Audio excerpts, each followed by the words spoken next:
সফরে পা বিজেপির রাজ্য সভাপতি শ্রমিক ভট্টাচার্যের। সোমবার সকালে কলকাতা থেকে বিমানে করে বাগডোগরা বিমানবন্দরে এসে পৌঁছান নবনির্বাচিত রাজ্য সভাপতি। এরপর বাগডোগরা বিমানবন্দরে এসে পৌঁছাতেই দলের নেতা কর্মী সমর্থকরা তাকে ফুলের তোড়া দিয়ে সংবর্ধনা জানান। এদিকে বাগডোগরা বিমানবন্দরে সাংবাদিকদের মুখোমুখি হয়ে বিজেপির রাজ্য সভাপতি শ্রমিক ভট্টাচার্য বলেন, রাজনীতিতে লড়াই থাকবেই, কিন্তু 2026-এর নির্বাচন মানুষের লড়াই। উত্তরবঙ্গের মানুষ আগেই তৃণমূলকে বিদায় দিয়েছে, এবার উত্তরবঙ্গ ও দক্ষিণবঙ্গ মিলে তৃণমূলকে বিসর্জন দেবে। এমনই বিস্ফোরক মন্তব্যে আক্রমণ করেন তৃণমূলকে। উত্তরবঙ্গে তৃণমূল খাতা খুলতে পারবে না বলেও কটাক্ষ শ্রমিকের। পাশাপাশি তিনি এও জানান, বঞ্চিত উত্তরবঙ্গ, অবহেলিত উত্তরবঙ্গ, পিছিয়ে পড়া উত্তরবঙ্গ বলে যারা চোখের জল ফেলেছে তারা কার্যত উত্তরবঙ্গের সঙ্গে বিশ্বাসঘাতকতা করেছে। অন্যদিকে 21 তারিখে রাজ্যের বিরোধী দলনেতা উত্তরকন্যা অভিযান রয়েছে, সেখানেও স্বয়ং উপস্থিত থাকবেন তিনি, এমনটাই সর্বসম্মুখে জানান। এরপর সড়ক পথ দিয়ে সোজা চলে যান শিলিগুড়িতে।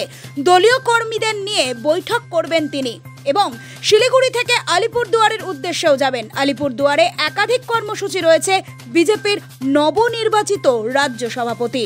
রাজনীতিতে তো লড়াই হয়, কিন্তু এই নির্বাচনের লড়াই মানুষের লড়াই। উত্তরবঙ্গের মানুষ আগেই তৃণমূলকে বিদায় দিয়েছে, এবার দক্ষিণবঙ্গ আর উত্তরবঙ্গ মিলে তৃণমূলের বিসর্জন দিয়েছে। উত্তরবঙ্গের তৃণমূল খাতা খুলতে পারবে না।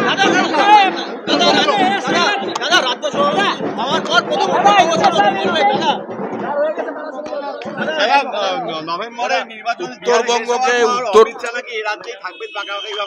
এসব নিয়ে আমি কোনো কথা বলছি না।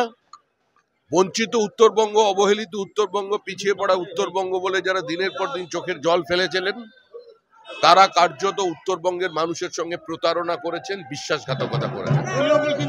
রাজ্যে যে